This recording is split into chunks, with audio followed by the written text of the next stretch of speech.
What's going on, you guys? So I wanted to cover a dev blog that the Grand Tactician just put out, well, actually 6 days ago, not just put out, but I saw this and I've been kind of late and I wanted to kind of cover it, so let's just jump right into it.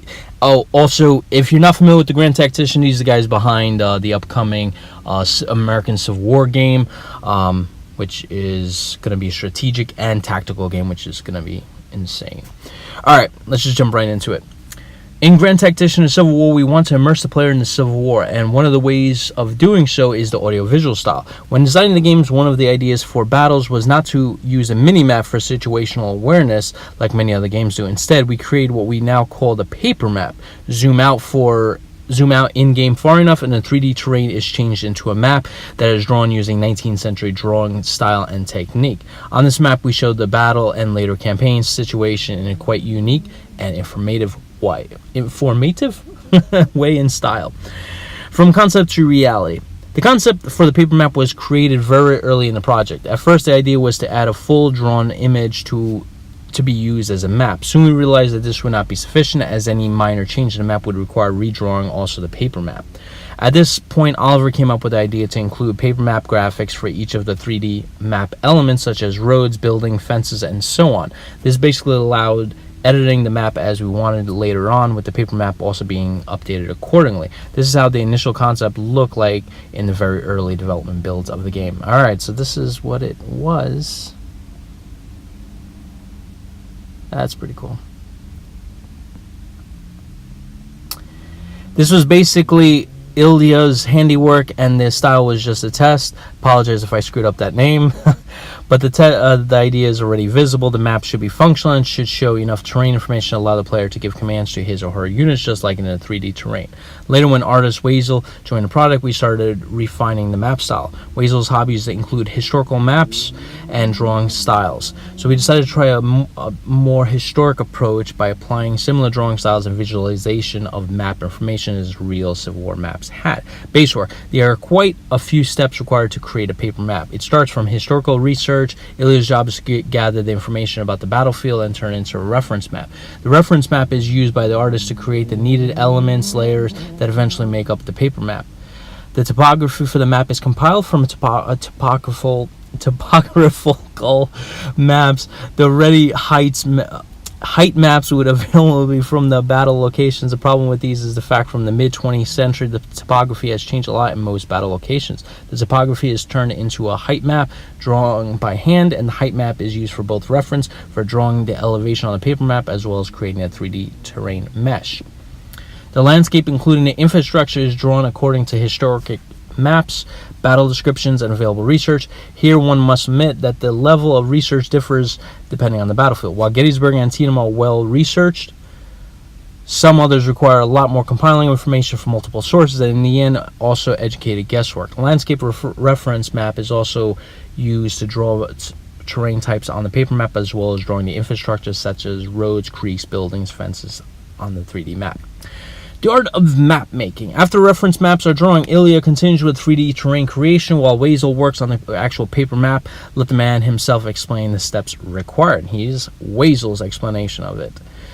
To start with, I had to make a lot of design choices on how to produce these maps. By far the most tedious part would be the elevation terrain textures. To be able to maintain production schedules, I tried out many different automated methods of producing the various terrain types, including Illustrator, Corel Draw, Photoshop, and even Macromedia freehand, and various supporting scripts and programming methods with a lot of filters and effects on top. None of them were very convincing. Interesting. Wow. To create convincing battle maps, I ended up producing them the same way they were made during the Civil War, drawing by hand. As nice as it would have been to draw the maps the way they were meant to be done to accommodate the production schedules, I decided to use a digital drawing pad instead of, so everything would not only appear to be hand-drawn, they actually are, though, digitally. Every detail was meticulously studied and compared to originals. To speed up the working on various terrain types, I created hand-drawn. My apologies, that's probably an F-18 Hornets flying by. I created hand-drawn textures that were layered to avoid repeating patterns. While elevation nowadays is indicated with contours, during the Civil War it was less exact. it would be the engineers drawing the maps according to what they see when surveying the terrain. They didn't have the height maps, so elevation data was also relative and accurate. Instead of elevation contours, the more common style of today's maps, hatchers, line hatching, were used to highlight elevations. Wow, this is a long one. I start a map with the most tedious part, drawing the hatcheries. I begin by studying the black and white height map and compare it to various historical battle maps of the areas to decide what tactical elevations to highlight, what to leave out, while keeping the end result geographically correct. Maintaining the look of the original maps is a tedious job, since the period maps were not very detailed and they were drawn by many different people in a multitude of styles and accuracies. Next step is to draw the terrain types: water, forests, swamps, fields, orchards that dotted the countryside. In historical maps, these were often colored to stand out, and I decided to do so. I went with the greenest light blue for water and green for forest vegetation, taken according to period. Examples would vary across different maps as much as any other detail. For the infrastructure, I created a set of hand-drawn icons and patterns, research and model according to historical sources to be placed in-game.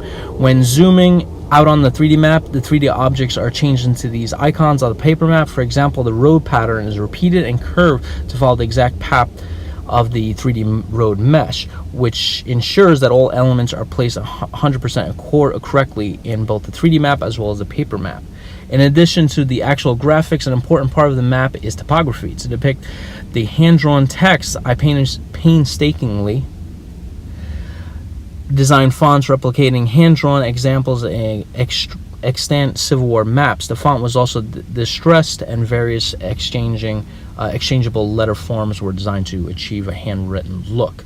Since the finished map is to contain a multitude of moving icons and other in-game elements depending on the game's progress, the completed map is constructed in-game from various layers containing paper textures, elevation, terrain patterns, text, and various grind layers to make it look like a battle-worn item. Here you can see the work steps so far in a single image from left to right. Wow. So you can see how it goes like that. Wow. Wow, this is a long one. On the topmost layer, you can see the scale grid. On the extreme left, you can see the topographical map used for elevation references. Moving right, you can see the black and white height map. Jeez, the Navy's flying so many bloody fighters. Which I can use to visualize and mark all the most important formation and draw the actual hatcheries. After the hatcheries are finished, I use the terrain reference map, in this case drawn according to the Gottfried's book, The Maps of Gettysburg, to place the terrain patterns accordingly. After terrain is ready, I create a new layer for the map text when I use custom-made fonts that match the ones used in historical examples. Jeez, I think they're scuttling out the entire Air Force. Well, the entire naval air fleet. It's just funny how, like, you know, literally there'll be like a gap of like 30 minutes and then all of a sudden, like, the Navy just sends out like fighter after fighter. It's just kind of crazy. Anyway, from layers to complete map, the rest happens within the game engine. After the 3D terrain is drawn, the paper map is automatically assembled from Wazel's paper background, adding the terrain map, elevation, terrain types. On top of this, the engine automatically draws the roads, creeks from the hand-drawn icons. Then the map text is added on top. This allows overlapping elements on multiple layers, making it appear like it's drawn as one. Placed on top of this base, the unit symbols move accordingly to their positioning in the 3D terrain. To finalize the look of the map, we use a dirt layer drawn by Wazel, which makes the map look slightly worn and vivid, just like one would look after folding it open on the wooden table of the commander-in-chief. Here you get the end result from all this work, and you can see how beautiful that looks. Absolutely gorgeous. Absolutely gorgeous. Wow. Unbelievable. So, comments. Alright, I am astounded at the level of passion and work that they put into this tactical map here.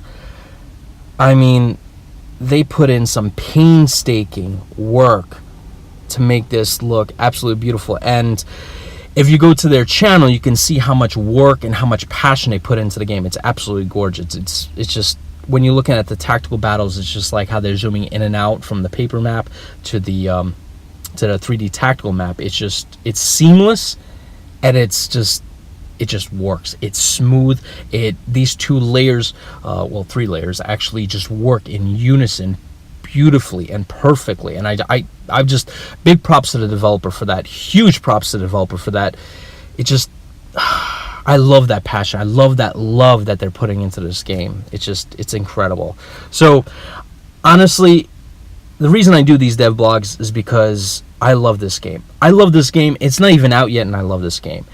Just based on the features, the tactical gameplay that I've seen, the passion of the development team. We actually did, if you go on the Single Model Strategy podcast, we actually did interview the developers. I would recommend go and check that out. It's really informative. You get to see that the way they talk about the game, how much they love the game, how much passion, how much work they're putting into it. So it's awesome. I can't wait for this game to come out, and I really look forward to the next dev blog. This is going to be awesome. And I'm going to sign out here before another fleet of F-18s kind of streak overhead. So catch you guys in the next one. See you then.